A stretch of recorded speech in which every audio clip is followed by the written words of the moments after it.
আজকে তোমাদের সাথে যে রেসিপিটা শেয়ার করব এটা তৃষার ভীষণই প্রিয়। আর হবে নাই বা কেন, দেখতে থাকো না। কেন প্রিয়, এটা কিন্তু শুধু বাচ্চা নয়, বড়রাও কিন্তু বেশ মজা করে খায় জানো। নমস্কার বন্ধুরা, পম্পার হেসেলে তোমাদের সকলকে জানাই স্বাগত। আজকে আমার এই রেসিপি বাচ্চা বড় সকলের জন্য দারুণ একটা ব্রেকফাস্ট রেসিপি। ব্রেকফাস্টে কেন, চাইলে তোমরা এটা কিন্তু ডিনারেও খেতে পারো। তো চলো কী কী দিচ্ছি এখানে বলে দেওয়া যাক।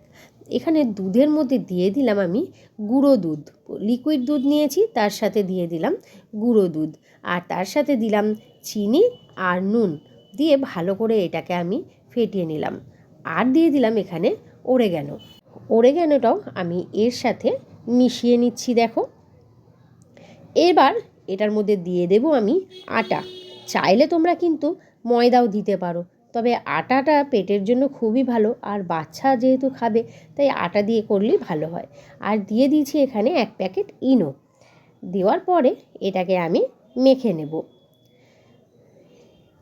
এটা কিন্তু খুব শক্ত করে মাখা হবে না, ঠিক যেমন আমরা রুটি বা পরোটা করলে আটা মাখি ওই রকমই হবে।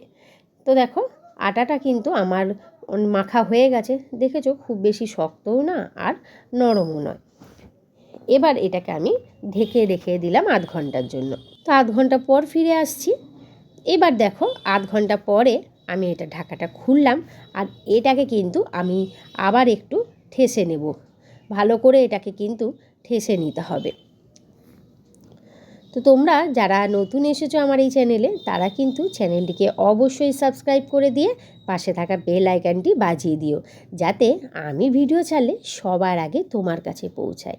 আর যারা অলরেডি আছো আমার এই চ্যানেলে, তারা কিন্তু কি করবে, লাইক শেয়ার কমেন্ট অবশ্যই করবে। আর হ্যাঁ, এই ভিডিওটা দেখতে দেখতে অবশ্যই কিন্তু একটা করে লাইক আর কমেন্ট করে দিও। তোমরা লাইক কমেন্ট করে দিলে তবেই না আমি একটু এগাতে পারবো। তো চলো দেখো, এখানে আমি 4খানা লেচি কেটে নিয়েছি। আচ্ছা, আমি এটা দু রকমভাবে দেখাবো। তো আগে সবজিগুলো কেটে নিই। এটা আমি তৈরি করছি কি জানো, প্যাটিস। এটা হলো নান প্যাটিস। তো এইখানে আমি নিয়ে নিয়েছি গাজর আর ক্যাপসিকাম। এগুলোকে আমি ছোট ছোট টুকরো করে কেটে নেব। এই রেসিপিটা যখনই তৃষাকে করে দিয়েছি, ও কিন্তু চেয়ে চেয়ে খেয়েছে জানো। এটা খুবই হেলদি আর খুবই একটা টেস্টি রেসিপি। তো দেখো, আমার ক্যাপসিকাম গাজর কাটা হয়ে গেছে, আর নিয়ে নিয়েছি এখানে আমি পেঁয়াজ। তো এগুলোকে কেটে নিয়ে আমি এই যে চপিং মেশিনটা রয়েছে, তো এটার মধ্যেই আমি ঢুকিয়ে দিচ্ছি। আর এটা কিন্তু হাতে করে করলে কি বলো তো, একটু মোটা মোটা হয়ে যাবে, আর এটার সাহায্যে করলে তখন কিন্তু বেশ ছোট্ট ছোট্ট করে চপ হয়ে যাবে, তাতে কিন্তু জিনিসটা ভালো হবে। আর দেখো, এই যে চাকিটার ওপরে প্রথমে আমি দিয়ে দিলাম কালো জিরে, আর তার ওপরে দিয়ে দিলাম আমি এখানে ধনেপাতা কুচি।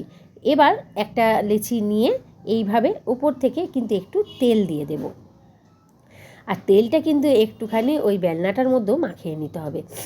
এবার এটা কিন্তু আমি ভালো করে এরকম রুটির শেপে আমি গোল করে বেলে নেব। আর এবার এক পিঠ হয়ে গেছে, আর উল্টো পিঠটাতেও কিন্তু আমি এরকমই একটু চেপে চেপেই বেলে নেব, যাতে এই যে কালো জিরে আর ধনেপাতাটা এর মধ্যে ভালোভাবে লেগে যায়। এরপর এটাকে আমি আবার উল্টে দেব, আর এর মধ্যে দিয়ে দেব একটু সাদা তেল দিয়ে এটাকে আমি আবার একটু বেলে নেব, আর অবশ্যই একটু বড় করে বেলতে হবে। এই যে দেখো, তারপর এর মধ্যে দিয়ে দিলাম আমি পাস্তা পিৎজা সস, আর দিয়ে এটা পুরো রুটিটার মধ্যেই কিন্তু আমি এটাকে বুলিয়ে নেব ঠিক এইভাবে। এইবার আমি এই যে এর মধ্যে যে সবজিটা কেটে রেখেছিলাম সেটা দিয়েছি, আর তার সাথে দিয়ে দিয়েছি চিজ গ্রেট করে, আর নুন আর গোলমরিচ, ওটা একসাথে আমি মিশিয়ে রেখেছিলাম। এবারে আমি দেখো মাঝখানে দিয়ে আর একটা পরোটার মতো এদিক ওদিক করে মুড়ে দিলাম, আর এই দিকটাও কিন্তু আমি মুড়ে দিলাম। তাহলে কি হলো বলো তো, আমি এই যে চারদিকটা পুরো সিল করে দিলাম। এবার এতে আমি জল ব্রাশ করব। তো এই দিকটাতে আমি করব, এই পেছন দিকটায় কিন্তু করব না, তাই ব্রাশে করে জল নিলাম, আর এইভাবে আমি কিন্তু এর মধ্যে মাখিয়ে নিচ্ছি। দেখো, পুরোটাই কিন্তু জল ব্রাশ করতে হবে। এরপর আমি এখানে কড়াই নিয়ে নিয়েছি, আর কড়াইয়ের মধ্যে এইভাবে একটা একটা করে বসিয়ে দেব। আর হ্যাঁ, আমি কিন্তু দু রকমভাবে তোমাদেরকে দেখাবো, যার যেটা সুবিধে সে সেরকমভাবে করে নিও। দেখো সবগুলো দিয়ে দিয়েছি, এবার এর মধ্যে আমি ঢাকা দিয়ে দিলাম। ঢাকা দিয়ে কিছুক্ষণ রাখার পরে এই ঢাকাটা আমি খুলে নিলাম। ওই ধরো না 5 মিনিটের মতো রাখবে। তারপর এটাকে আমি উল্টে দেব। উল্টে দিয়ে এটাকে আরও কিছুক্ষণ রেখে দেব। তবে হ্যাঁ, বারবার কিন্তু একটু তুলে তুলে দেখতে হবে। আর আরেকটা করছি আমি তাওয়ার মধ্যে। তো তাওয়ার মধ্যেই সেই একই ব্যাপার, পেছন দিকে আমি এইটার মধ্যে জল লাগিয়ে নিয়েছি আর তাওয়ার মধ্যে এটাকে দিয়ে দিয়েছি গরম তাওয়ায়। এবার এটাকে উল্টে নিয়ে আমি এইভাবে সেঁকে নিচ্ছি। তাহলে কি হলো বলো তো, ওই দিকটাও সেঁকা হলো আর এই দিকটাও। তবে কড়াইতে করার থেকে তাওয়াতে করলেই বেশি সুবিধে, কারণ কড়াইটা বারবার ওই তুলে তুলে দেখতে হবে, আর ভালো বেশিক্ষণ রয়ে গেলে কিন্তু আবার পুড়ে যাওয়ার সম্ভাবনা আছে। কড়াইয়ের ক্ষেত্রে কয়েক সেকেন্ড পরপরই কিন্তু তোমাকে ওটা তুলে দেখতে হবে। এবার দেখো এই যে আমার কিন্তু এই দিকটা হয়ে গেছে ভালো করে, আর এটাকে এরপর ছাড়িয়ে নিয়ে মানে তাওয়া থেকে তুলে নিয়ে আমি এটাকে প্লেটে নিয়ে নেব।